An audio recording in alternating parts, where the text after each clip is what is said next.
প্রবৃত্তি প্রত্যেক দিন সকালে দাড়ি চাচা লাগে, তার নাম প্রবৃত্তি। প্রবৃত্তি কাকে বলে? টাকনোর নিচে প্যান্টটা পরলে ভালো লাগে, তার নাম প্রবৃত্তি। প্রবৃত্তি কাকে বলে? দোকানে বসে আড্ডা পিটছি, গল্প করছি, আজান হয়ে গেছে, মসজিদে যেতে পারছি না, তার নাম প্রবৃত্তি।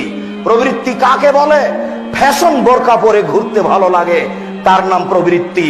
প্রবৃত্তি কাকে বলে? স্বামী ছেলে থাকার পরেও বেশরমা হয়ে হাট বাজার করতে ভালো লাগে, তার নাম প্রবৃত্তি। মুসলিম বোন, আপনাকে বলছি, আপনি খুব ভালোবাসা দেখিয়ে মসজিদে এসেছেন, আমারও পক্ষ থেকে আন্তরিকতার অভাব নেই। আপনি আমার একজন দ্বীনী বোন, আপনাকে আমি অনেক অনেক অনেক বেশি মূল্যায়ন করি। তবে আমার বিনীত অনুরোধ, আজকের পরে আপনি কোনোদিন ফ্যাশন বোরকা গায়ে উঠাবেন না। কথা আপনি রক্ষা করুন, আপনার জন্য ভালো হবে। ঢিলা ঢালা বোরকা পরবেন। সময় অল্প, কয়দিন ছিল? সেদিন ছিলেন 15 বছর, আজ দেখছেন 40 বছর, আবার দেখবেন 60 বছর, আর সময় নেই, দেখতে সময় নেই। অতএব ফ্যাশন বোরকা পরে হাট বাজার করে নিজেকে সফল মনে করিয়েন না।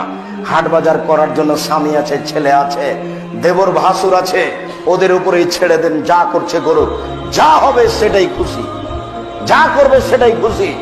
নিজে ভালো বলে সংসার ভালো করার চেষ্টা করবেন না। ছেলে যেটা ভালো বলেছে সেটাই ভালো, স্বামী যেটা ভালো বলেছে সেটাই ভালো, দেবর ভাসুর যেটা ভালো বলেছে সেটাই ভালো, কাজের লোক যেটা ভালো বলেছে সেটাই ভালো। প্রবৃত্তি দেখিয়ে আপনি রোজা থাকতে পারেন, সিয়াম থাকতে পারেন না, অসম্ভব, ভুল সিদ্ধান্ত। সিয়াম আপনার পক্ষে কথা বলবে না। সিয়াম বলবে, রব্বি, হে আমার প্রতিপালক, আমি তাকে দুটা কাজ করতে দিনি, এক খেতে দিনি, আমি প্রবৃত্তি মন মতো তাকে চলতে দিনি। মন মতো চলা কাকে বলে? হজবাতের নারবি শাহওয়াত, হজবাতের জান্নাত বিল বাকারে।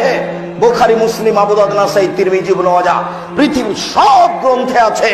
মুহাম্মদ সাল্লাল্লাহু আলাইহি সাল্লাম বলেন, ত্যাগ তিতিক্ষা নিয়ম দিয়ে জান্নাত ঘেরা আছে, আর মন মতো চলা দিয়ে জাহান্নাম ঘেরা আছে।